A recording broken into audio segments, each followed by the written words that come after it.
Salam satu Tuhan buat saudara-saudara Muslim. Salam beda Tuhan untuk saudara Kristen. Assalamualaikum warahmatullahi wabarakatuh. Damai sejahtera untuk kita semua.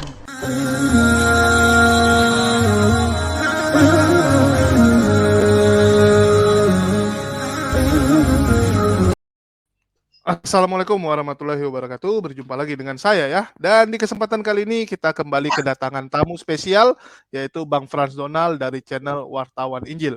Shalom, selamat pagi Pak Bang Frans Donald. Ya, selamat pagi. Selamat pagi semuanya. Shalom, assalamualaikum warahmatullahi wabarakatuh. Salam sejahtera. Oke, udah setengah tahun juga kita nggak pernah ngobrol ya Bang ya, tanpa terasa. Oh, masa? Saya malah nggak ngitung-ngitung. Ya, aku nggak rasa tiba-tiba udah setengah tahun aja lah waktu ini berlalu ya. Dan sekarang aku lihat nih Bang Frans Donald nih belakangan ini lagi aktifnya di channelnya ya, channel Wartawan Injil. Bagi teman-teman yang belum tahu, channel Bang Frans Donald ini Wartawan Injil. Jangan lupa mampir ya, dan di-subscribe dan juga ditonton video-video dari Bang Frans Donald yang luar biasa. Dan ya Bang, belakangan ini aku lihat kok terus ya ada sedikit clash dengan yang namanya Dr. Bambang Nursena. Ini kenapa nih Bang? Kok bisa sampai Bambang Nursena yang sekarang Bang Frans Donald bilang sebagai penipu ya? Bahkan sampai terucap kata dia ini seorang penipu. Ini gimana ceritanya nih Bang?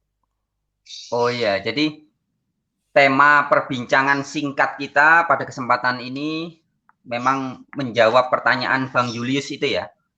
Tentang Pak Dr. Bambang Nursena, sarjana hukum MA. Wah, gitu gelar lama. Jadi begini Mas Julius, sebenarnya kalau mau dianggap sebagai permasalahan ya, dengan Bambang Nursena itu bukan baru-baru ini, tapi sudah terjadi sejak belasan tahun yang lalu, sekitar 14 atau 15 tahun yang lalu, yaitu sekitar tahun 2005, 2006 dan seterusnya. Udah lama ya? Iya, sudah lama sekali sebenarnya. Jadi intinya adalah saya pikir begini kan, setelah berlangsung bertahun-tahun yang lalu, Bambang Nursena sudah melakukan penghasutan kepada publik, kebohongan publik, kemudian fitnah terhadap Unitarian, terhadap saya dan teman-teman saya. Saya pikir lama-lama mereda ya, tapi ternyata tidak begitu. Yang terjadi justru semakin banyak pengikut-pengikutnya yang membebek atau mengikuti kelakuan Bambang Nursena, sarjana hukum dan doktor hukum ini, saya katakan begitu. Karena dulu ketika dia tahun 15 atau 14 tahun yang lalu ketika menebarkan dusta kepada publik ini, dia gelarnya masih sarjana hukum ya. Sekarang sudah doktor ahli hukum ya. Nah, tetapi ternyata belakangan terus semakin gencar ya. Jadi fitnah-fitnahan, hasutan-hasutan, pembodohan dan penipuan publik yang sudah disebarluaskan oleh doktor ahli hukum Bambang Nursena ini ternyata di-BBI atau diikuti oleh pengikut-pengikutnya.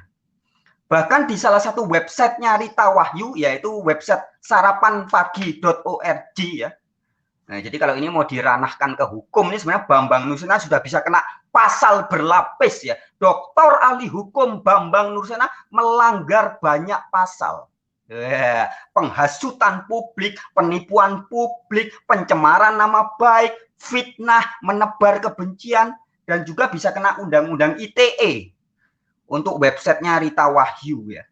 Karena kabar atau berita hasutan-hasutan tentang Unitarian, tentang saya dan teman-teman saya itu tidak berhenti dari 14 atau 13 tahun yang lalu, tapi terus-menerus gencar sampai zaman now masih dilakukan.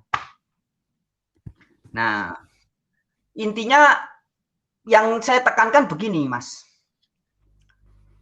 Mungkin perlu saya kasih tahu ya, teman-teman supaya paham ya.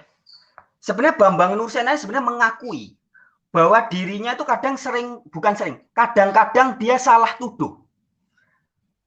Bambang Nursena dalam salah satu ceramahnya, teman-teman bisa cari sendiri nanti di internet, dan saya punya rekamannya ya, pernah berkata demikian. Boleh minta Bang? Boleh minta nanti rekamannya ya, biar saya lampirkan saja, biar saya lampirkan. Boleh. Nanti saya tampilkan. Jadi Bambang Nursena, doktor ahli hukum ini pernah berkata begini di salah satu ceramahnya. Itu ceramah kalau nggak salah tahun 2019 ya. Dia pernah berkata begini. Kata-katanya persisnya gini.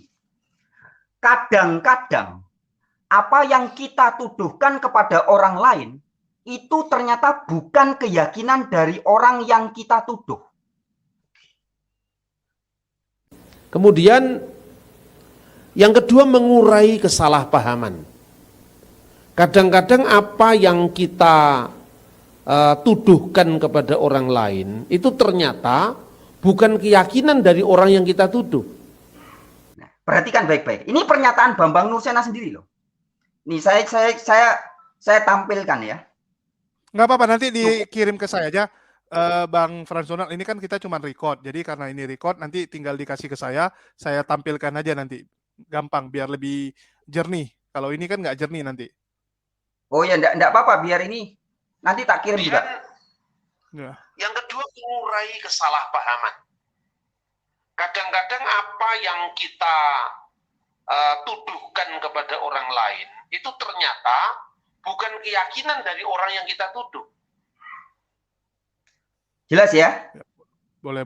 Nanti sekalian juga biar lebih bagus. Lagi. Ya. Jadi kadang-kadang apa yang kita tuduhkan kepada orang lain itu ternyata bukan keyakinan dari orang yang kita tuduh. Nah, ini yang ngomong Bambang Nursena sendiri. Dan dia memakai kata kita. Ya, jadi artinya termasuk Bambang Nursena.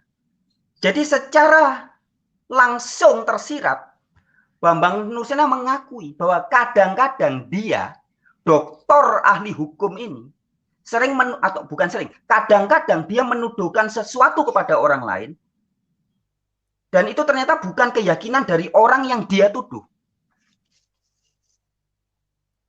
Ya, di cuplikan video yang tadi sudah saya perdengarkan itu, dia mengatakan kita harus mengurai kesalahpahaman. Nah, harusnya Bambang Nursena itu mengurai kesalahpahaman.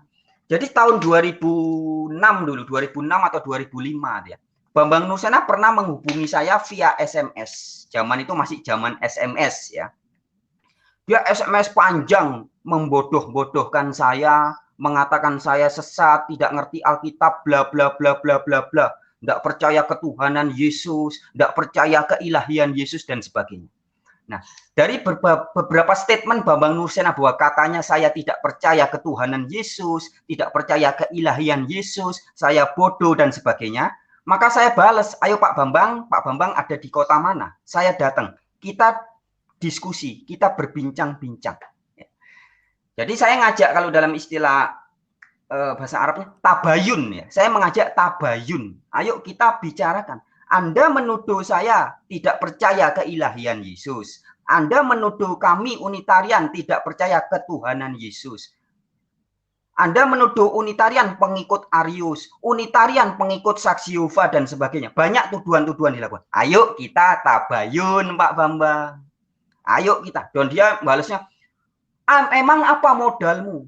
Kamu lulusan apa?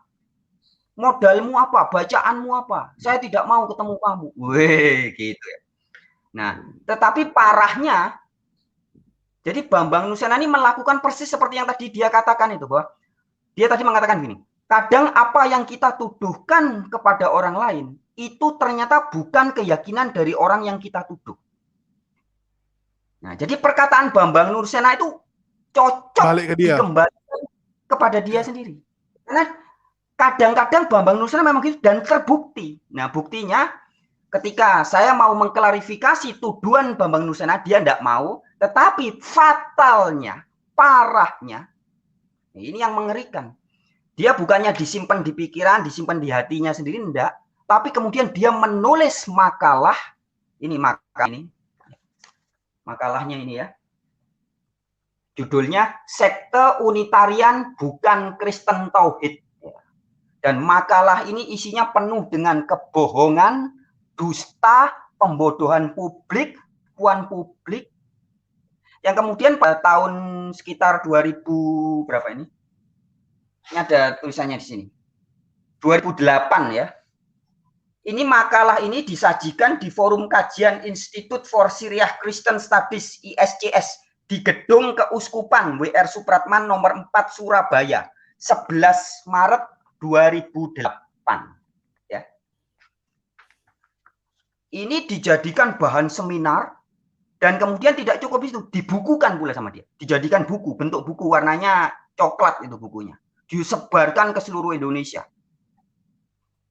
Dan kemudian singkat cerita, ya, kalau tak ceritain kebanyakan terlalu panjang. Singkat cerita, kemudian sekitar tahun 2013 kalau nggak salah ya, pokoknya sekitaran tahun itulah. Saya kurang pas tahun 2013.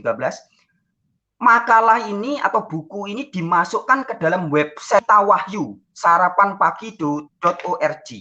Nah, teman-teman bisa buka nanti, cari sarapanpagi.org Rita Wahyu di Google ya. Ketik sekte Unitarian bukan Kristen Taut. Nah, muncul makalah ini. Nah, makalah ini saya print dari websitenya Rita Wahyu. Ya. Nah, jadi artinya makalah ini penuh dengan kebohongan dan penipuan publik. Menuduh Unitarian mengadakan seminar di Semarang, menghadirkan orang-orang yang untuk mendukung ajarannya katanya. Menghadirkan Romo Tom, menghadirkan Romo Bono, dan menghadirkan pembicara dari Unitarian sendiri, yaitu Cahyadi Nugroho. Ini semua penipuan publik, pembodohan dan penipuan, dan isinya juga menghasut ya. Jadi isi dari makalah ini yang dijadikan buku dan juga pernah diseminarkan dan sekarang masih terpampang di websitenya Rita Wahyu. Ini hasutan, isinya hasutan, penipuan publik, pencemaran nama baik, fitnah, menebar kebencian. Wah, jadi kalau mau dijadikan kasus hukum ini Nursena dan kawan-kawannya termasuk Rita Wahyu ini bisa kena pasal berlapis. Ada masuk di website apa kan sudah kena ITE itu kalau mau dikasuskan secara hukum. Cuman saya tidak mempermasalahkan secara hukum, cuma saya ingin memberitahu masyarakat luas di Indonesia. Wah ini loh, orang yang oleh segelintir atau oleh sebagian kelompok orang, bukan segelintir, sekelompok orang dibangga-banggakan sebagai ahli sejarah, orang yang paham Alkitab, apalagi sekarang gelarnya doktor, wah sering masuk di TV, muncul di Pijar TV, ngajar orang kitab suci, ngajar orang Alkitab. Ternyata kualitasnya kayak gini. Dengan segala hormat saya harus menyampaikan ini Pak Bambang Nursena dan teman-temannya ya. Karena Anda sudah dianggap sebagai public figure, sebagai orang yang diikuti orang banyak, dan buktinya banyak pengikut kalian, pengikut Anda, yang juga membebek Anda, akhirnya menebarkan fitnah bahwa Unitarian tidak percaya keilahian Yesus, Unitarian tidak percaya ketuhanan Yesus. Saya sudah sering bikin videonya, itu jelas fitnah. Anda menuduh kami Unitarian tidak percaya keilahian Yesus, itu jelas fitnah. Fitnah itu terjadi karena kebodohan kalian, seperti kata-katanya Bambang Nursena tadi. Kadang kita gini katakan, kadang apa yang kita tuduhkan kepada orang lain itu ternyata bukan keyakinan dari orang yang kita tuduh. Nah, kamu sudah tahu gitu loh. Bambang Nursena, Anda sudah tahu bahwa tuduhan yang Anda tuduhkan kepada Unitarian ternyata bukan keyakinan Unitarian. Anda menuduh Unitarian tidak percaya keilahian Yesus. Ini bodoh kalian itu, bodoh. Kamu gelarnya doktor tapi goblok. Ya, dengan segala hormat saya harus katakan ini. Oke, siap Bang. Cuma aku agak bingung gini, Bang Fransonal, kenapa tidak pernah mau melobi ya orang-orang yang ada di timnya Bambang Nursena atau Bambang Nursenanya ya untuk melakukan debat terbuka, debat langsung tatap muka, bikin seminar satu panggung gitu kan? Kalau cuma seperti ini kan kurang efektif, itu yang pertama. Terus yang kedua, saya ngerti kadang-kadang jeritan hati orang gitu ya, merasa dijolimi dan ingin melakukan perlawanan. Tetapi karena mereka yang berkuasa agak susah kita untuk melakukan perlawanan. Ibaratnya kalau Bang Fransonal ini kan berjuang secara gerilya jadinya, berjuang di bawah akar rumput gitu ya, dengan menyuarakan suara dari Bang Fransonal walaupun tidak begitu banyak orang yang mendengar gitu. Kenapa nggak dibuat yang lebih besar panggungnya biar bisa dapat mencerahkan lebih banyak orang, atau dengan cara Bang Fransonal ikuti aja gitu, dia pinginnya apa? Oh harus ada gelar doktor, cari teman Bang Fransonal yang sepemahaman dengan Bang Fransonal yang punya gelar yang sesuai dengan kriteria dia inginkan. biar terjadi gitu. Karena dari dulu kita maunya seperti itu, debat aja gitu. Kalau memang kamu nggak cocok dengan pemahaman kita, jangan kau koar-koar monolog. Dari dulu banyak kan orang itu kan jago di kandang. Contoh Joshua Tewu, ya, terus ada juga si Sofiatul, ya, terus ada juga Risuli Lubis, ada Saifuddin gitu. Mereka monolog. Dari dulu kita nantangin, nggak mau. Mereka nantangin, mereka kita tantangin nggak mau. Terus dia kasih kriteria harus gini-gini, kita penuhi. Terus dia menghindar lagi. Kalau dia menghindar lagi, biarlah penonton yang menilai. Ya ini jagoan kalian kok kami mau tangkap lari-lari terus gitu. Jadi kan jelas standarnya gitu. Kalau kayak Bang Frans Donald kan menyuarakan sendirian terus. Betul nggak? Ya. Baik Mas Julius, untuk yang nama-nama lain saya tidak sedang membahas mereka ya. Itu lain kasus ya. Ya aku ambil tapi contoh, aku ambil contoh gitu. Ya, misalnya kayak aku nantangin contoh. mereka. Ya aku nantangin mereka tapi mereka nggak peduliin, termasuk Eddie Kingenes gitu kan. Ya. Ya. Jadi begini, memang satu hal pertama yang harus kita pahami, ya, ini kan kita bicara bukan tentang masalah politik, masalah duniawi, masalah materi dunia, bukan ya. Tapi yang kita bicarakan ini kan hal-hal yang sebenarnya bersifat tentang teologis dan keilahian atau agama ya. Masalah-masalah yang sifatnya bukan hanya di ranah intelektual atau pikiran saja, tapi juga harus masalah yang ada hubungan dengan ranah kolbu. Jadi agama ini sebenarnya harus masuk ke dalam ranah spiritual dan kolbu. Nah, sedangkan kalau kita menghadapi orang-orang seperti Pak Bambang Nursena, ini yang pengetahuan intelektualnya hanya sebatas sampai di leher saja. Pengetahuan kitab sucinya hanya sebatas di leher, tidak masuk di kolbu.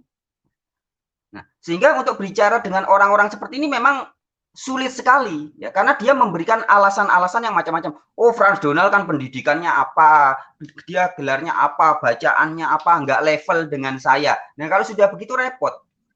Nah, pernah ya Mas Julius, ini beneran sampai suatu saat ketika ada acara di Surabaya di keuskupan, saya lupa tanggal berapa itu, tetapi saya malah datang ya, saya langsung datang dengan Beni Irawan. Kami datangi Bambang Nursena dan kita ajak untuk adu argumen. Dan tidak diberi kesempatan ya. Waktu saat itu hanya diberi waktu sekitar 5 menit oleh moderatornya. Moderatornya pada saat itu namanya Pak Heni Sumali. Heni Sumali hanya memberi waktu sedikit kepada Beni Irawan untuk menanggapi sedikit dan kemudian tidak dilanjutkan. Nah, jadi saya pikir ini mental-mental orang-orang tukang fitnah, penghasut, penipu seperti ini, kita tidak bisa mengajak untuk mengadakan kesepakatan atau mengajak lobby-lobby, ayo kita ngomong baik-baik, tidak bisa sudah. Ya, karena kita sudah coba bicara baik-baik. Bambang Nursena sudah menuduh Unitarian tidak percaya keilahian Yesus misalnya ya. Oke, ayo kita ngomong 4 mata. Tidak mau 4 mata, oke, satu tim. Sama teman-teman saya di Semarang dulu ya, Pak Cahyadi Nugroho, kemudian dengan anaknya itu yang sekarang jadi pendeta Unitarian, Arianto Nugroho, itu pernah didatangi di sekitar Batu atau di Malang dulu di tempatnya Bambang Nursena. Tapi pada saat itu tidak ketemu Bambang Nursena. Didatangi ke tempatnya. Kandangnya didatangi. Untuk bicara baik-baik. Tapi pada saat itu dia nggak ada. Nah, tapi kemudian fatalnya kan mereka ini tidak mau ngomong baik-baik. Ayo kita ngomong 4 mata atau bukan 4 mata, satu grup, satu tim. Kita ngomong baik-baik. Kan nggak ada masalah, misalnya kayak kita sounding di media dan orang dengar banyak, bantu. Ya nggak mau gimana? Ya dia yang malu kalau gitu kan, dia yang malu, dia merasa pintar tapi kok nggak berani gitu. Kan nanti dia punya pendukung yang akan komplain ke dia gitu kan, pasti pendukung dia akan bilang, Pak ladenilah Pak ladenilah, kalau nggak kita yang malu ini. Bapak kita anggap guru tapi kok nggak berani. Ya. Yang saya sayangkan kan itu, sudah belasan tahun yang lalu saya pikir ya sudah biar. Tapi ternyata efeknya pengikut-pengikutnya ya, jadi yang juga ikut-ikutan jadi penghasut, penipu, pemfitnah, pembohong, pencemar nama baik ini, penebar kebencian makin banyak. Jadi kalau orang komen ke WA saya, kemudian ada di akun YouTube saya dan kadang kontak kemana, ada yang beberapa minggu lalu ketemu saya juga di lapangan ketika saya olahraga pagi ya. Mereka begitu membanggakan Bambang Nursena dan mengagung-agungkan Bambang Nursena, dan saya pikir wah ini tidak bisa didiamkan ya. Jadi kan ada orang semua tahu kebohongan itu yang sekali, 2 kali, 3 kali dilakukan kemudian selesai ya sudah, suatu saat akan hilang. Tapi enggak, kebohongan kebohongan yang secara istiqomah, secara terus-menerus dilakukan bertahun-tahun dan tidak ada yang membantah, maka kebohongan itu akan dianggap sebagai sebuah kebenaran. Betul, banyak yang gituan. Termasuk Trinitas itu contohnya kan. Jelas-jelas sejarah Trinitas jelas di zaman konflik Trinitas itu ada uskup-uskup. Ini uskup-uskup loh, bukan orang biasa. Uskup-uskup pimpinan-pimpinan gereja Katolik Romawi Barat dan Romawi Timur yang berdebat. Di Romawi Timur ada 1000 uskup, sekitar 1000 uskup menolak Trinitas. Di Romawi Barat ada sekitar 800. Dan kemudian sampai ada konsili Nisia dan sebagainya, itu yang kemudian terjadi pertikaian yang tidak pernah selesai sampai sekarang. Tetapi kan sejarah sekarang yang digembar-gemborkan, bapak-bapak gereja semua percaya Trinitas. Bapak gereja ndasmu itu. Bapak gereja semua percaya Trinitas, ndasmu itu. Bapak gereja Romawi Timur itu sebagian besar menolak Trinitas. Kok kamu bilang sejarah gereja, semua bapak gereja ndasmu itu. Saya harus tegas di sini, Mas Julius ya. Karena ini sudah keterlaluan. Fitnah, penipuan, pembodohan, penghasut. Yang berbahaya kan karena menghasut ya.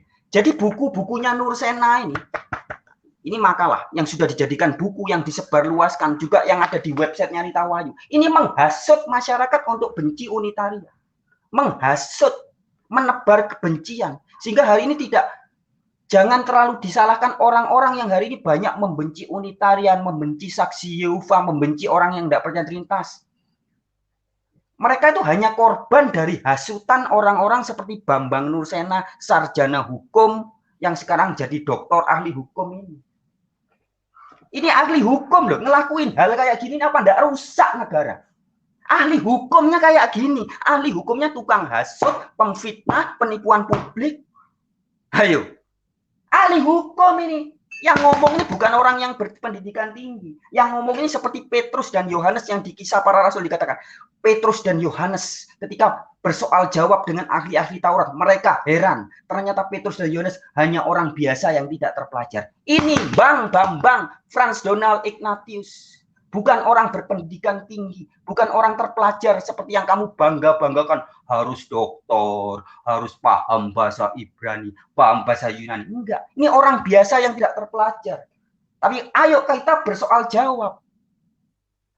Berani enggak bersoal jawab? Ya enggak berani. Gampang kalau orang beragama pakai kolbu, tidak cuma pakai intelektual, tapi juga pakai kolbu, pakai hati. Jelas-jelas dia sudah memfitnah, menipu publik, menghasut, menebarkan kebohongan. Ya tinggal ngaku, iya, saya minta maaf, saya sudah salah. Ini di video yang terdahulu sudah saya bahas. Bambang Nursena membahas sejarah. Jadi Bambang Nursena itu menulis sebuah buku ini, makalah ini yang diseminarkan. Itu tahun 2008 ya.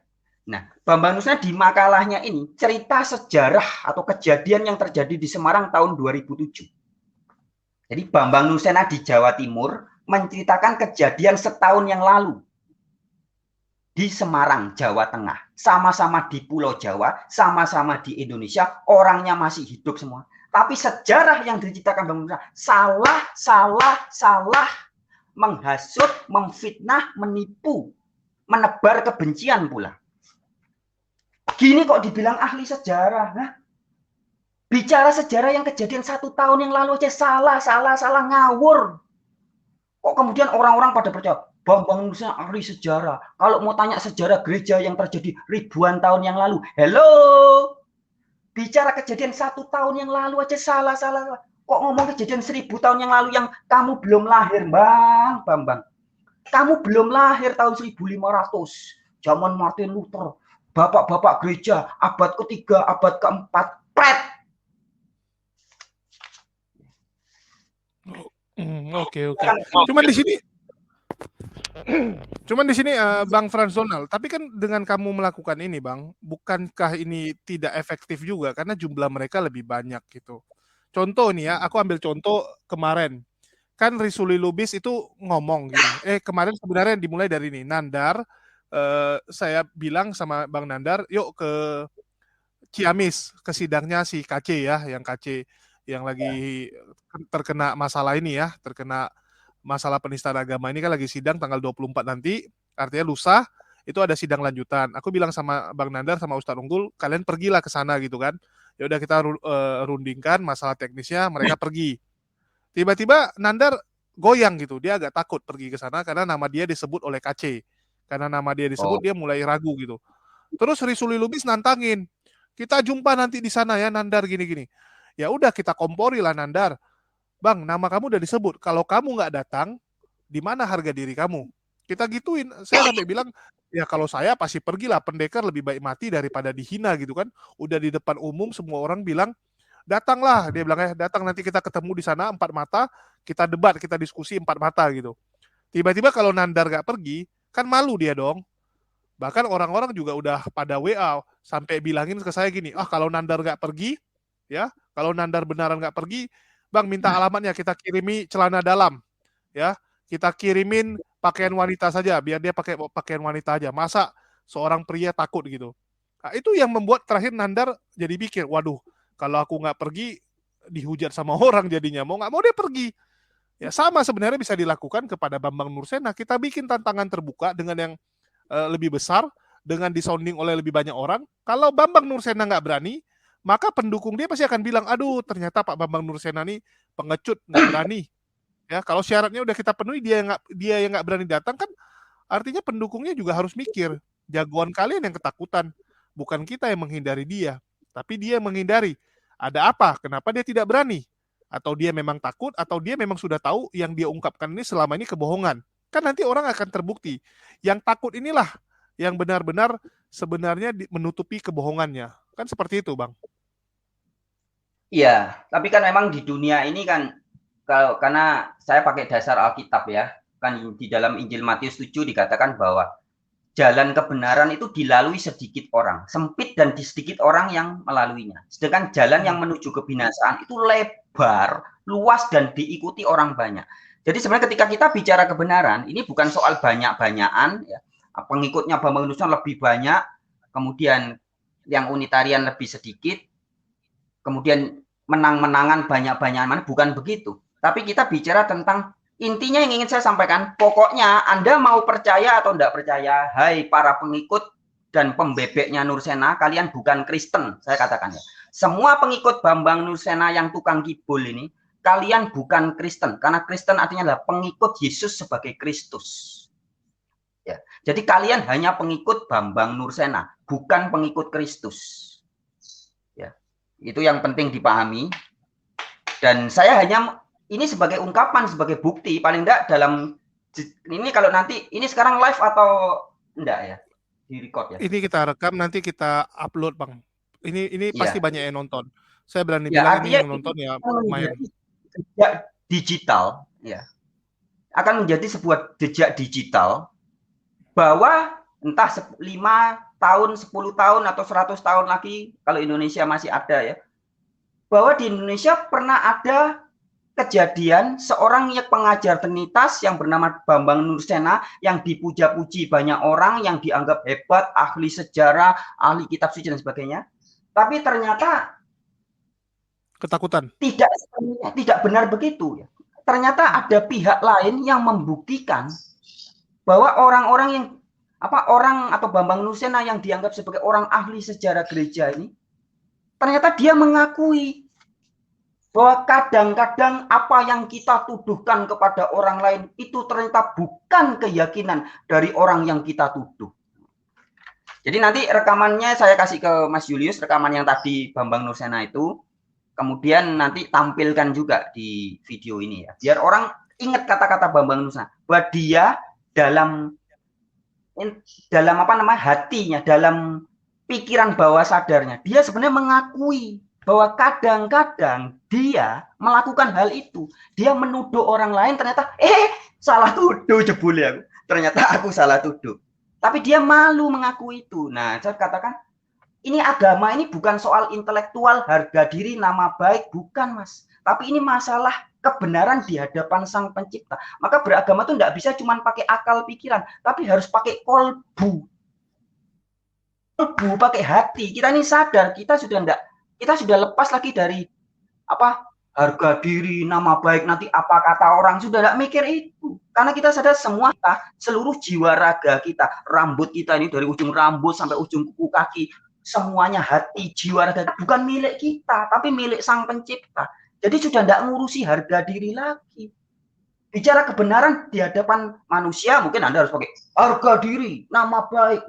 Tapi bicara kebenaran di hadapan Sang Pencipta, di hadapan Yang Maha Tahu, yang berada lebih dekat dari urat leher kita. Di Al-Quran dikatakan dia lebih dekat dari urat leher kita. Di Alkitab dikatakan, kata Yesus, Bapa di dalam kita. Ini tidak bisa dibohongi. Saya ngomong kayak gini, kuasa Bapa sangat tidak bisa dibohongi. Karena kuasanya nempel lebih dekat dari urat leher saya. Begitupun ketika Bambang Nursena menebarkan fitnah, menghasut masyarakat, memberikan seminar yang mengandung ujaran kebencian. Itu tidak bisa lepas. Karena kuasa Allah sebenarnya juga ada di dalam diri Bambang Nursena. Kuasa Allah itu tidak bisa ditutup-tutupi. Dia mau ngomong kepada orang banyak, berdalih apapun, tapi tidak bisa.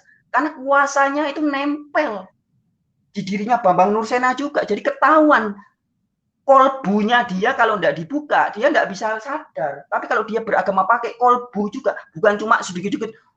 Kan bangganya selalu ngambil buku ini, menurut buku ini, buka bukunya. Menurut ini, patokan kebenaran Maha Pencipta kok patokannya buku ini, katanya menurut buku ini, menurut buku ini. Ya itu akibatnya, beragama tidak pakai kolbu, tidak pakai hati, maka sampai sadis. Sadis loh orang ini, nekat memfitnah orang, menghasut orang, menebarkan kebencian bertahun-tahun loh ini, bertahun-tahun, bukan 1, 2, 3 bulan selain, bertahun-tahun. Nah, jadi saya dengan terima kasih Mas Julius mau memberikan waktu untuk kesempatan ini, tapi dengan kesempatan ini saya hanya ingin ya menyampaikan ini keberadaannya seperti ini. Terserah orang mau percaya sama saya atau enggak, sudah bukan urusan saya. Tapi saya bicara di hadapan Sang Maha Pencipta yang lebih dekat dari urat leher saya, yang nempel, yang sekarang mulut saya bisa ngomong karena ada kuasa Sang Pencipta yang saya pakai untuk ngomong. Yang nafasnya nempel dengan diri saya sehingga jantung saya bisa memompa darah, otot saya bisa bergerak, tangan saya sekarang bisa bergerak-gerak ini. Mulut saya bisa mengeluarkan suara ini karena ada dia yang lebih dekat dari urat leher saya. Jadi saya ngomong ini bukan dobol-dobolan, bukan menghasut, bukan membuat penipuan publik seperti yang dilakukan doktor sarjana hukum, sarjana Bambang Nursena itu. Kita ngomong bicara kebenaran, kita enggak ngomong masalah hukum nanti bawa kasus pengadilan manusia, enggak. Ini kebenaran di hadapan Sang Pencipta loh. Enggak main-main. Lain kalau debat soal bisnis, manusia, masalah materi, masalah politik, lain soalnya. Ini kita bicara kebenaran di hadapan Sang Pencipta. Ya, tapi satu hal yang perlu saya tekankan ya Mas Julius, di dalam Efesus 2 ayat 2 dan Efesus 6 ayat 12 itu dikatakan bahwa musuh kita sebenarnya bukan darah dan daging, bukan manusia. Meskipun pelaku-pelakunya manusia. Tapi di Efesus perantara, ya. Manusia cuma perantara. Iya, dijadiin media. Jadi sebenarnya dengan segala hormat saya jujur saya katakan, bukan cuma Bambang Nursena, bahkan saya katakan ini teman-teman harus tahu, orang-orang ISIS yang kerjanya gorok leher orang, penjahat-penjahat yang dianggap teroris, pemerkosa, semua orang-orang jahat itu saudara saya. Hanya saja mereka sedang dipakai alat oleh iblis untuk melakukan kejahatan. Jadi kita tidak boleh membenci manusia secara berlebihan. Siapapun orang itu saudara kita. Saya bisa buktikan, saya bisa demonstrasikan dengan nyata. Setiap hari udara yang oksigen yang disedot sama oksigen dari bumi. Bahan bakunya teroris-teroris dengan bahan baku penyusun tubuh saya sama. Nah, saya kasih perbandingan yang ekstrim ini. Penjahat-penjahat pemerkosa itu tiap hari hidup dari matahari, dari tanah, dari bumi yang sama. Mereka benar-benar saudara saya. Apalagi Bambang Nursena. Juga saudara saya sebenarnya. Nah, tapi kalau beragama enggak pakai kolbu ya jadinya kayak gitu ya. Menebar fitnah, Jadi saya sampaikan ini supaya teman-teman jangan terlalu benci dengan Bambang Nursena. Jangan nanti kena disusupi iblis juga jadi benci, dendam, marah enggak. Karena musuh kita bukan manusia, bukan darah dan daging. Efesus 2 ayat 2, Efesus 6 ayat 12. Tapi orang-orang pemfitnah, penghasut, penipu, penghujat seperti MKC juga tadi juga disebutkan. Kemudian Bambang Nursena ini ya. Ini mereka hanya sedang dipakai oleh iblis untuk ngorat-ngarit saudara-saudara kita yang semuanya sebenarnya satu saudara, kita dibikin berantem terus, dihasut, dikompori. Nah, jadi kalau kita pakai kolbu itu kita ngerti, meskipun secara intelektual kita bisa mengeluarkan kata-kata yang keras, tegas, tapi dalam kolbu kita tetap sadar, iki sakjane saudaraku, iki dulurku. Jadi jangan sampai aku benci pribadinya, tapi aku harus benci dengan kelakuan, perbuatan, dan kuasa dibalik orang itu, yaitu spirit-spirit jahat yang ada di alam semesta, di udara itu. Gitu Mas Julius. Oke, jadi nggak pernah ada dendam dengan Bambang Nursena. Cuman ini kan lagi ngetren memang. Semua orang yang nggak sepemahaman dibidat-bidatkan. Dan ini bukan terjadi ke Unitarian aja ya, tapi orang-orang Oneness juga dibidatkan dengan luar biasa. Tapi kan ini perjuangan kalian sudah mulai naik gitu. Bang Frans Donald udah ada pendeta Unitarian, artinya udah ada gereja Unitarian dong. Dan ini perjuangannya makin lebih gampang harusnya kan. Kalian di posisi yang lagi bertumbuh. Jadi sebenarnya Mas Julius, gereja yang Unitarian itu kan artinya gereja yang tidak percaya Trinitas. Gampangnya begitu aja. Unitarian di Indonesia ada banyak. Ya. Ada gerejanya Eric Chang. Eric Chang itu sudah lama masuk di Indonesia gerejanya. Dan dia nyebar di seluruh kota besar di Indonesia. Cuman kan tidak pernah gembar-gembor di sosial media. Tapi lebih, itu intens sekali ajarannya. Kemudian ada lagi Katolik yang Unitarian, ya. Sebenarnya banyak, cuman gini, jadi kan kadang ada 100 penjahat, tapi 100-100-nya corongnya keluar semua. Ada 1000 orang baik, tapi corongnya atau yang ngomong cuman 10 orang. Jadi 1000 orang baik, tapi yang ngomong cuman 10 orang.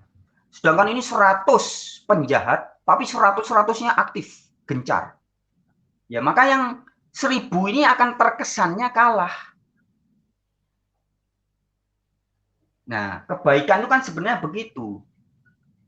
Ya ini ya, intinya ketika kita beragama tidak pakai kolbu, tidak pakai hati nurani, hanya mengandalkan intelektual, hanya ego, apalagi kalau sudah ego itu kan pokoknya aku harus kelihatan benar. Ya, salah. Jadi Kristen itu malah harus menyerahkan segala kebenaran itu kepada Kristus, karena pengikut Kristus kalau Kristen. Kalau Islam berserah diri kepada Allah, kebenaran hanya milik Allah. Di dalam diri saya ada kebenaran. Kenapa? Karena ada kuasa Allah juga dalam diri saya. Di dalam burung, di dalam kelinci ada kebenaran. Kenapa? Ada kuasa Sang Maha Benar di binatang itu. Jadi fokusnya, senternya itu Sang Maha Benar. Nah, pengikut Kristus ya senternya Kristus. Nah, Kristus, dan karena Kristus juga nempel kepada Bapa, kepada Allah, dalam Kristus juga ada kebenaran. Nah, tapi kalau kebenaran sudah ke ego, enggak pakai kolbu lagi. Kemudian soal tadi Mas Julius bilang enggak ada dendam. Nah, ini rugi. Kalau kita belum tahu. Jadi orang dendam, biasanya kadang suami istri cerai kemudian dendam musuhan seumur hidup. Itu rugi. Nah, kenapa ada dendam? Karena orang kadang enggak sadar bahwa musuh sebenarnya bukan manusia. Efesus 2 ayat 2, Efesus 6 ayat 12. Suami istri cerai, pegatan, terus musuhan seumur hidup, rugi. Tapi kalau sadar, oh ternyata musuh saya bukan perempuan itu, bukan laki-laki itu. Akhirnya jadi gampang memaafkan. Kita jadi tahu, oh ternyata yang pernah jadi istri atau yang pernah jadi suami saya yang kurang ajar itu, dia sedang dipakai oleh iblis. Jadi saya sekarang bisa mengampuni.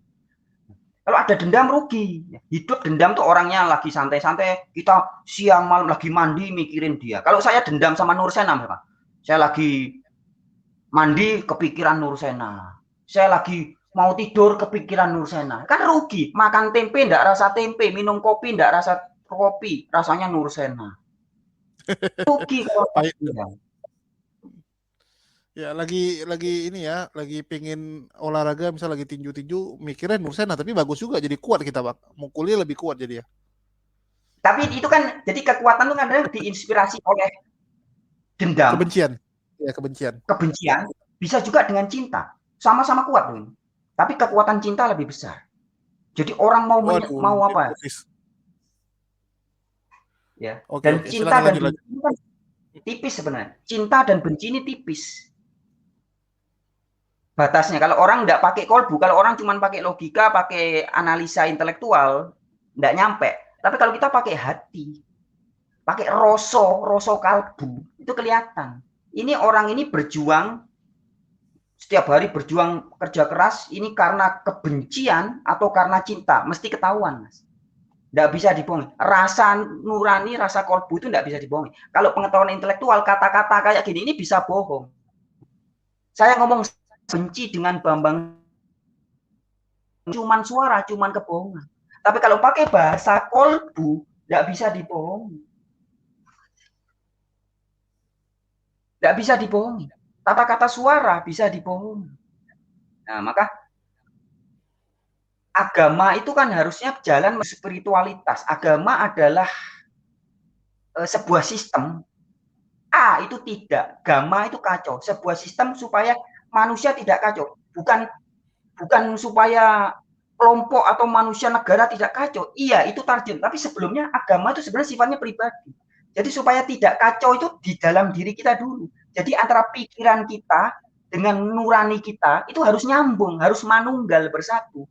Jadi kalau ya misalkan dikatakan dari dalam hati terpancar segala kehidupan. Jadi kalau saya memperkosa orang, pasti sebelumnya hati saya kotor. Saya menipu, pasti sebelumnya hati saya kotor. Tidak mungkin saya kemudian gorok leher orang atau korupsi, nyuri, tapi sebelumnya hati saya isinya baik. Tidak mungkin.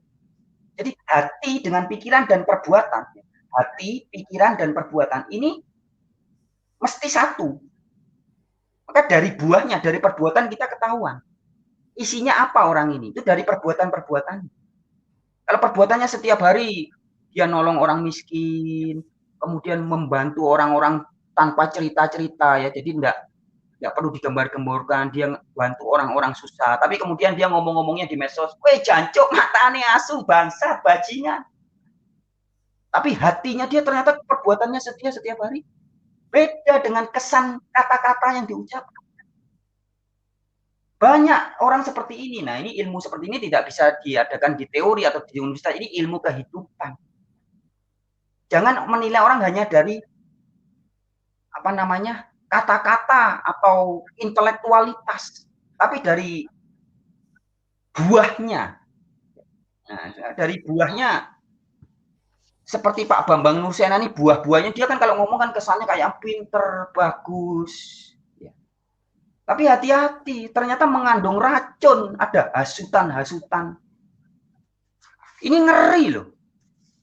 Bagi orang-orang yang tidak kritis ini dianggap tidak masalah, tapi ngeri.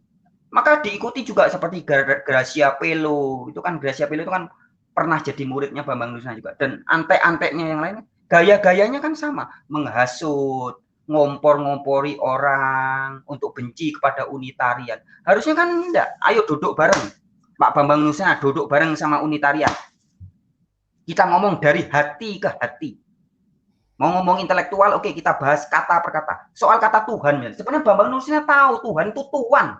Dia pernah bikin seminar. Beberapa videonya mungkin ada di YouTube itu.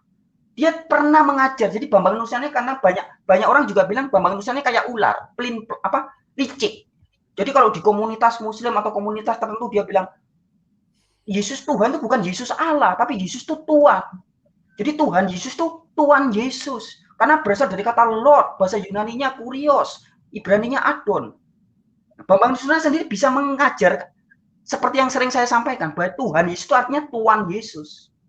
Tapi ketika dia kemudian di kelompok orang yang percaya Trinitas, di gereja-gereja Katolik yang percaya Tritunggal, dia bilang, Tritunggal Tuhan itu ya Allah. Jadi orang kayak gini ini kan berbahaya. Bunglon. Bunglon. Maka banyak orang itu bukan rahasia lagi. Budi Asali, Bambang Nursena pernah diajak debat Budi Asali. Budi Asali juga pernah buat videonya. Budi Asali itu penganut Trinitas ya, tapi Trinitasnya 3 pribadi. Allah Bapa, Allah Yesus atau Allah Anak dan Allah Roh Kudus. Nah, di videonya Budi Asali dia membuktikan Bambang Nursena ini bunglon. Dia mencuplik ada video Bambang Nurusena terdahulu mengajarkan, atau suara atau video Bambang Nurusena mengajarkan bahwa itu Tuhan Yesus itu artinya Tuhan Yesus, bukan Allah Yesus. Tapi Bambang Nurusena kalau di kelompok yang lain ngomong, Yesus ya Allah, bagian dari Allah yang menjelma. Dia firmannya Allah yang jadi manusia. Nah, karena firmannya Allah, maka ya dia ya Allah itu. Kan muter-muter hanya, jadi dia ingin diterima. Di kalangan Islam kan juga gitu. Kan dia sering diundang, kadang ceramah juga mungkin di beberapa universitas Islam, dia membuat lintas agama dan sebagainya. Orang terkesannya kan memang, oh iya dia mau mempersatukan, mau merangkul semua agama. Kesannya kan begitu. Cuman tidak mendasar, tidak membumi. Jadi dia pelin-pelan, bunglon. Itu kesan yang disampaikan oleh banyak orang. Kalau bagi saya Bambang Nurusena bukan bunglon. Kesan yang saya tangkap dari dia menghasut, ya dia jadi penghasut, pemfitnah. Kemudian apalagi tadi? Penebar kebencian, penipuan dan pembodohan publik, pencemaran nama baik. Ya, di makalahnya ini nama baiknya Pak Cahyadi Nugroho, orang-orang unitarian, kemudian ada wartawan Crescendo Hanali juga difitnah sama dia. Nekat, orang ini nekat loh. Makanya saya katakan, kalau kolbunya sudah jahat, nekat loh orang itu. Mereka-reka yang dia tidak tahu, yang masih ragu, direka-reka dengan asumsi. Dia mengatakan sini Pak, di makalahnya ini, unitarian mengadakan seminar untuk menggiring opini, untuk menggiring apa namanya pembicara-pembicara supaya mengikuti ajarannya Nugroho loh. Ini kan, kemudian dia menuduh Pak Cahyadi Nugroho yang pernah jadi ketua asosiasi pendeta, dituduh bahwa Cahyadi Nugroho mendirikan asosiasi pendeta untuk menggiring biar bisa menggarap pendeta-pendeta yang ada di organisasi itu. Ini kan, lihat, asumsinya begitu jahat. Apa kalau bahasa bahasa Arabnya? Suudzon, jahat banget. Harusnya kan asumsi kita itu kan positif. Kalau hati bersih itu asumsi cenderung positif, meskipun kejadiannya ternyata negatif. Tapi kita lebih banyak asumsinya positif sebenarnya. Kalau menyikapi segala sesuatu, kayak saya dengan kasusnya Bambang Nurusena ini, ya tadi Mas Julius bilang enggak dendam, enggak, malah saya bersyukur supaya dunia tahu bahwa yang ditulis di kitab suci itu betul. Orang-orang yang dianggap bijak, pintar, lu ternyata penipu, pembohong. Nah, jadi sosok Bambang Nurusena, pribadi Bambang Nurusena ini menjadi sosok bukti bahwa kitab suci benar. Dan pengikutnya banyak. Lu benar lagi kitab suci bilang. Di Al-Quran kan juga dibilang, orang yang benar, Islam yang asli, yang sejati, itu sedikit. Yang betul-betul hidupnya setiap hari berserah diri, Islam di hadapan Allah, itu sedikit. Yang banyak apa? Ya palsu semua. Kristen atau pengikut Kristus juga begitu. Nah, jadi salah satunya sosok Bambang Nurusena ini mendemonstrasikan kepada dunia. Ini loh, sarjana, bukan sarjana lagi, doktor ahli hukum loh. Tapi secara kelakuan dia bisa dianggap melanggar hukum ini. Kalau dikasuskan ke hukum. Cuma kan saya tidak membawa masalah ini ke hukum. Oke, ngerti. Tapi ya memang belakangan ini Bambang Nurusena yang lagi disounding habis-habisan ya. Kalau dulu kan di King Enes ya, di King Adas itu pun nggak berani debat ya sampai hari ini ya. Nah, kayak itu juga. Itu kan asumsi toh. Ya nuduh, nantang. Jadi King Adas ini lebih parah. Masih ada chat WA-nya saya pertama, karena di Alkitab kan diajar. Kalau kita ada masalah sama orang, kontak dia 4 mata. Jadi pertama saya kontak dia. Saya chat pribadi. Ayo Pak, kita dialog diskusi, kemudian dia tidak mau, kemudian saya tantang debat terbuka. Karena sebelumnya dia menuduh Unitarian, Beni Irawan, dan kawan-kawan katanya saksi Yehova lah, pengikut Arius, dan sebagainya. Kemudian saya tantang, oke kita debat terbuka. Ya, di forum, di Zoom manapun, mau dipunyanya di King Adas ya. Tapi temanya itu, Anda buktikan tuduhan Anda. Kemudian dia malah memutarbalikkan, mengatakan bahwa dia yang nantang debat saya dan saya menolak. Memang dia itu nggak bisa dipegang sih, itu nggak bisa dipegang. Aku mungkin sedikit tambahan ya informasi. Waktu itu aku pernah diminta tolong oleh Samuel Sihaan dari Wanes untuk kontakkan si King Adas. Jadi Pak King Adas aku telepon, terus ku WA, nggak diangkat, ku WA. Aku bilang ada Bang Samuel ngajak diskusi. oh dia bilang si Samuel belum saatnya melawan saya, suruh dia belajar dulu gitu kan. Minimal suruh dia buat monolog 3 video atau debat sama orang yang lain dulu, sama Trinitas yang lain. Oke, jadi waktu itu Bang Samuel buatlah video monolog, ikuti syarat-syarat dia, buat video monolog, terus debat dengan beberapa orang Kristen yang dianggap Trinitas, salah satunya Rudi Yohanes si Wak Labu kan. Terus ada beberapa yang lain juga dia diskusi, ya ada Abdullah, terus siapa-siapa lah gitu. Selesai itu saya lapor sama Pak Diki Ngedas, yang kamu suruh sudah dilakukan. Artinya kita udah ikuti dong syarat kamu. Jadi gimana nih tanggapannya? Nggak dibalas, nggak digubris. Malah terakhir ditinggalkan gitu aja, malah dia bilang, wah ini Julius ini kerjanya memprovokasi, dia bilang ya. Ini setan ini satu ini. Jadi terakhir, kamu kasih orang syarat, orang udah penuhi, kamu batal. Ini kan nggak benar gitu. Kalau memang nggak berani dari awal bilang, oh saya nggak mau, udah selesai gitu. Ya, jadi jangan kasih orang syarat. Jadi ibaratnya ada orang ini mau lamar anak kamu bilang, oke, saya minimal anak saya minta mas kawin 1 miliar. Begitu dibawa 1 miliarnya kamu lari gitu, nggak jadi. Kan nggak benar gitu. Kalau mau ya dari awal jangan gitu. Saya kalau di King Ngenas ini saya agak agak nggak bisa lagi lah saya lihat orangnya, memang nggak bisa dipegang. Kalau manusia udah yang dia janjikan sudah nggak dia lakukan, apalagi yang mau kita dengar. Manusia ini kan yang dipegang omongannya, komitmennya. Kalau orang yang udah nggak ada komitmen, kita mau ngapain lagi gitu. Artinya orang ini attitude-nya nggak bagus. Jadi dari dulu saya selalu ngomong sama teman-teman ya, di debat manapun, aku selalu bilang gini, nggak ada gunanya kita debat panjang lebar, ya salto sana salto sini, dari 3 tahun lalu, 2 tahun lalu, tahun ini, sampai nanti 10 tahun yang akan datang, nggak ada yang berubah, aku bilang. Dan jangan lupa, yang masuk ke surga, nggak pernah aku baca, baik itu di Yahudi, baik itu di Kristen, di agama Islam, agama apapun, nggak pernah aku lihat yang masuk surga itu orang pintar.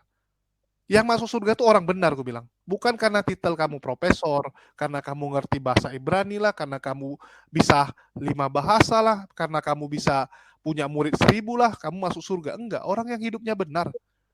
Hidupnya yang benar itu seperti apa? Ini yang kita pelajari aja gitu, aku bilang. Selesai. Ini dikit-dikit, saya ini tamatan ini, saya S2, saya ini. Aku bilang, aku nggak peduli. Kau mau S teler, mau S apa kayak gitu kan. Selama kamu nggak bisa pegang omongan, artinya kamu bukan orang benar. Itu aja, simple gitu. Iya, benar itu kan juga luas ya, Mang. Tapi ada satu hal yang harus kita pahami, Bang Julius. Ya, ini saya hanya berbagi ya, Bang. Kita manusia di dunia ini sebenarnya sudah terkontaminasi ketidakbenaran. Ya. Sehingga kalau mencari yang betul-betul 100% benar. Tapi ada dalam beberapa ayat kitab suci, di kitab suci apapun, Bang, orang bisa dianggap benar oleh Sang Pencipta, oleh Allah, oleh Yahweh itu ketika orang itu mau jujur. Jadi, misalkan gini, maling ketangkap, kamu maling ya? Nggih, Pak. Salah kamu? Nggih, Pak. Itu bisa dibenarkan di hadapan Allah. Di hadapan dunia dia dihukum, digebukin, moncrot, dimasukin penjara. Tapi di hadapan Tuhan dia benar. Dia ngaku maling, tujuannya untuk apa? Karena dia kepingin kaya atau karena kepingin uang. Tapi dia jujur. Itu dibenarkan di hadapan Allah. Jadi kejujuran. Jadi intinya mau saya sampaikan.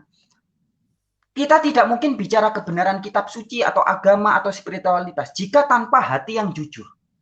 Tidak mungkin. Ini harus ada syarat utama jujur.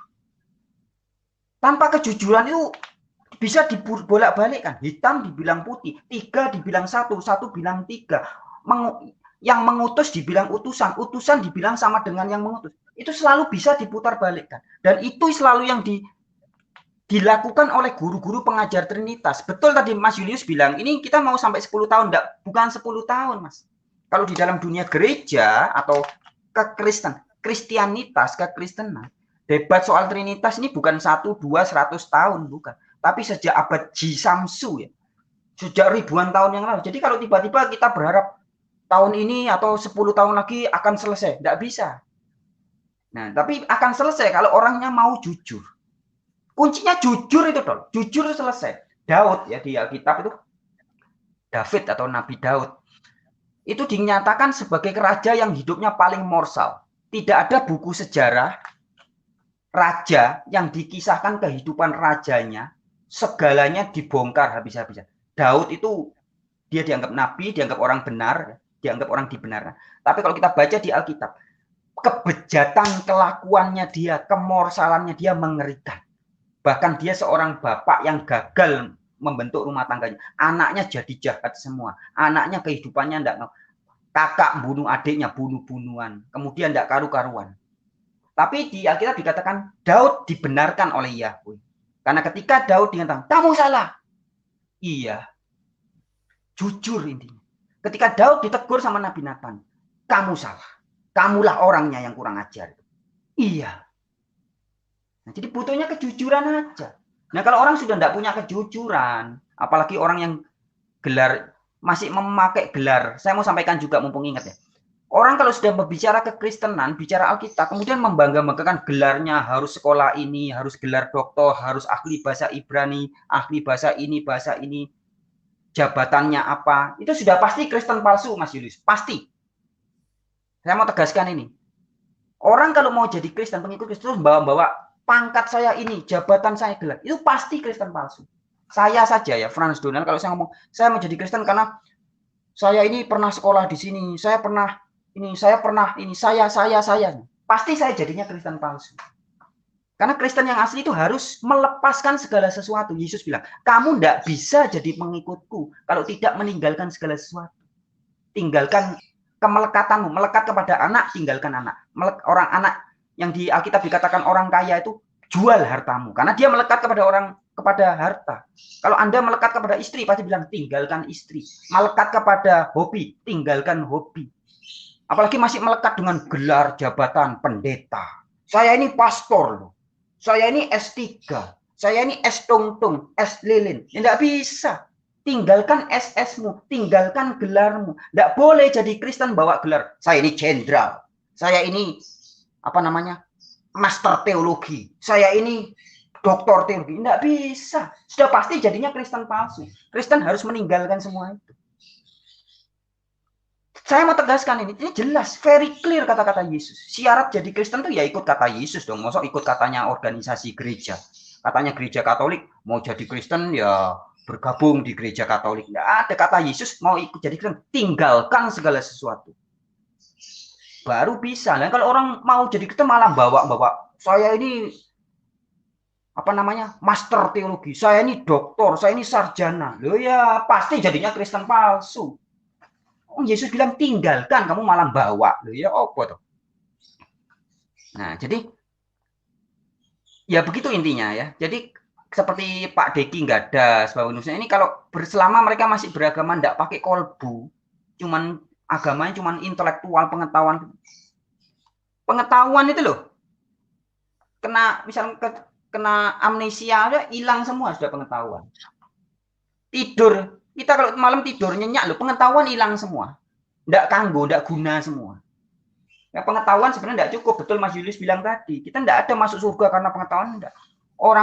Orang yang cacat mental, tidak berpengetahuan tentang Alkitab, kitab suci, baca jangankan bahasa Ibrani, Inggris, Yunani, Arab, bahasa Indonesia ngomong aja orang bisu enggak bisa. Apa mereka enggak bisa masuk surga? Bisa lah. Ketika pakai bahasa kolbu. Ya, jadi betul, jadi debat gini apa sih sebenarnya? Kalau debat-debat yang di YouTube sering debat ini kan sebenarnya kan adu intelektual, adu ego ya. Kalau yang saya tangkap seperti itu. Makanya saya pernah kalau tidak salah, saya ingat saya pernah ngomong ke Mas Yudi. Sebenarnya perdebatan Trinitas lawan Unitarian, Trinitas versi ini versus Trinitas versi itu, Trinitas versi Bambang Nursena versus Trinitas Stephen Tong atau Ezra Alfred Soru. Ini kan perdebatan ranah ego, toh, pengetahuan intelektual. Terus apa gunanya? Saya mau tanya, apa gunanya Unitarian mengetahui Allah cuma Yahweh? Ya terus apa gunanya hidupmu? Saya ngomong ke diri saya sendiri ya Mas. Saya Frans Donald tahu Allah yang benar namanya Yehovah. Dalam bahasa Ibrani disebut Hashem, sang nama, bukan Yesus. Ya. Terus apa gunanya? Apa gunanya pengetahuan saya? Nah, sebenarnya kan harus lebih dari itu, bukan cuma pengetahuan intelektual. Kalau saya cuma tahu ya Yesus itu utusan, Yesus bukan Yahweh. Lah terus apa gunanya? Cuman menang-menangan debat di media sosial, dapat uang dari hasil debat, dapat uang dari AdSense, YouTube, terus uangnya buat kehidupan sehari-hari. Apa gunanya? Apakah itu semua akan membuat masuk surga? Enggak. Nah, lebih dari itu, agama harus menjaga ranah spiritual. Saya mengatakan satu-satunya Allah yang benar itu Yahweh. Gunanya apa buat saya? Harus hidup, harus nyata. Saya mengatakan bahwa Allah lebih dekat dari urat leher saya. Loh, ngerasain enggak? Saya bisa ngomong, katanya Yesus, Bapa di dalam aku. Loh, ini beneran enggak? Saya ngerasain dalam jiwa raga saya ada kuasa Bapa, ini beneran enggak? Kalau enggak ya percuma. Maka di Yohanes 17 ayat 21 kan Yesus berdoa. Doanya Yesus itu. Di ayat 3-nya Yesus kan bilang, Bapa, inilah hidup yang kekal, yaitu mereka mengenal Engkau, satu-satunya Allah yang benar. Nah, mengenal itu apa? Di ayat 21 sampai 23 Yesus bilang, murid-muridnya didoakan supaya Bapa di dalam mereka. Jadi Yesus dan Bapa menjadi satu, juga menjadi satu dengan murid-muridnya. Jadi Yesus dan murid-muridnya menjadi satu di dalam Bapa, Bapa di dalam mereka menjadi satu. Nah, merasakan benar-benar bahwa di dalam diri saya ini ada kuasa Bapa. Saya sekarang ngomong sama Mas Julius ini ada kuasa Bapa. Nanti saya habis ini pergi ngantar siomay, saya ini pedagang ya, saya jualan beberapa hal. Saya nanti ngantar siomay, saya bikin masakan, saya bikin makanan, itu juga bersama Bapa.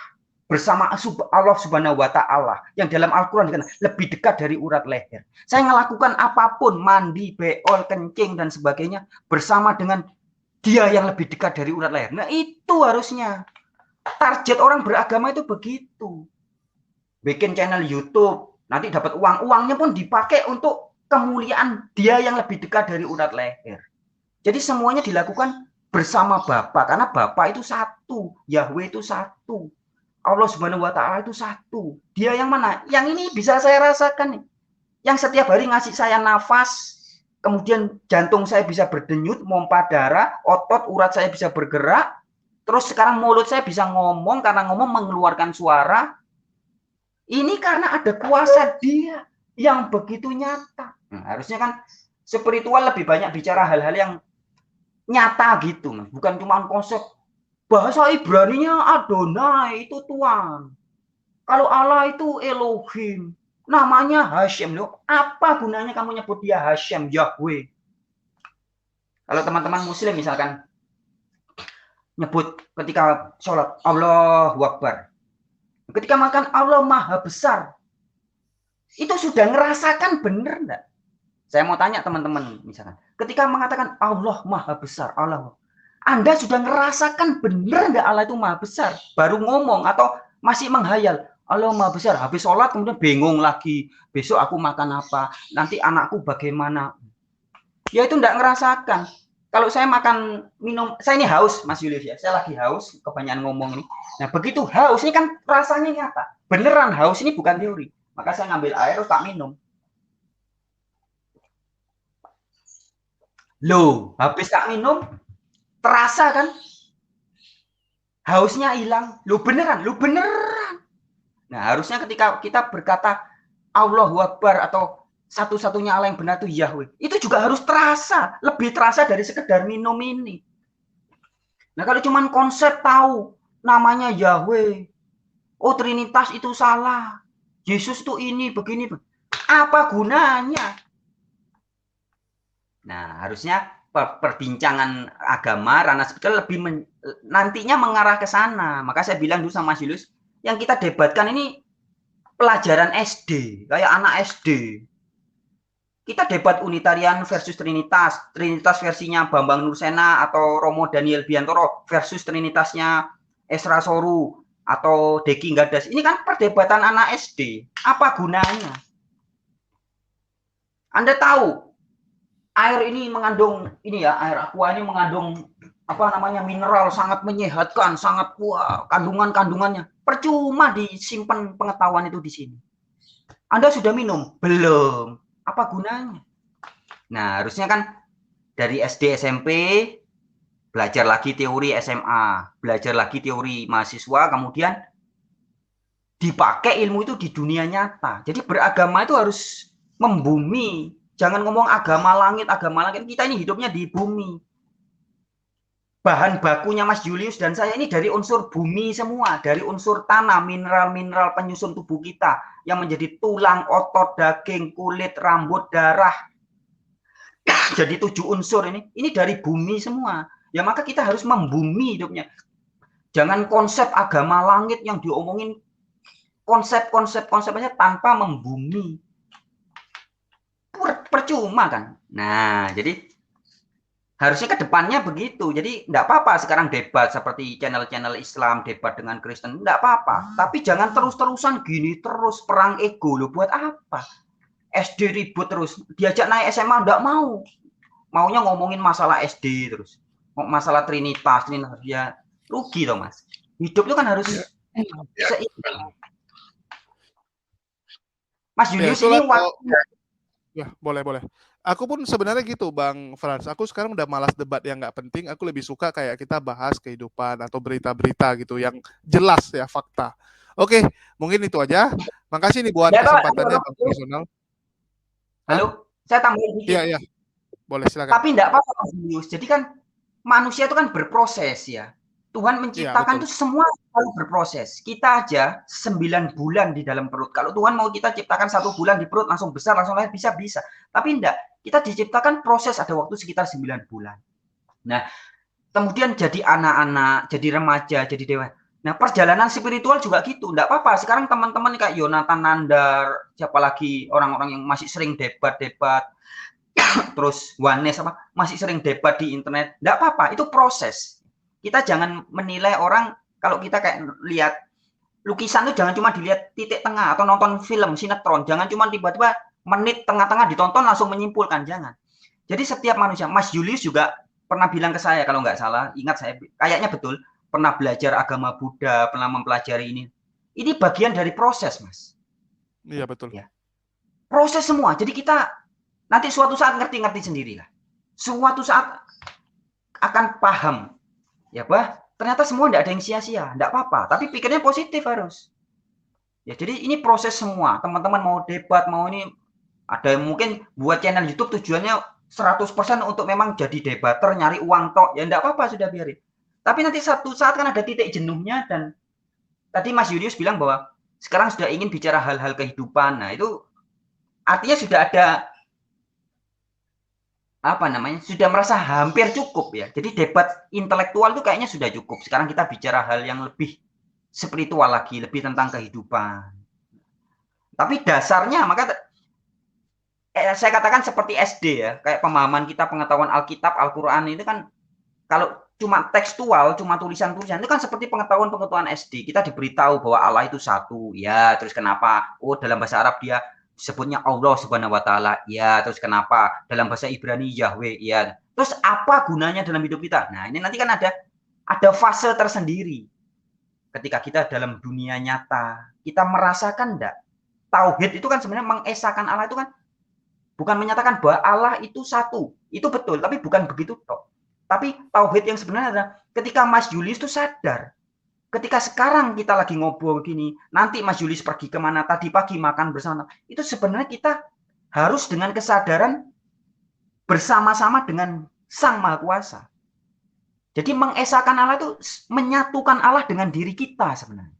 Dengan alam semesta ini. Yang kita lakukan apapun dari pagi bangun tidur sampai malam tidur lagi, itu loh bersama-sama dengan kuasa Allah. Itu namanya mengesahkan Allah.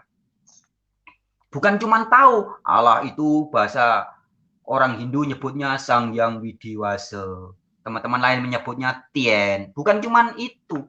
Tapi harus nyata. Harus terasa. Dia lebih dekat dari urat leher. Itu tertulis sangat bagus di Al-Quran.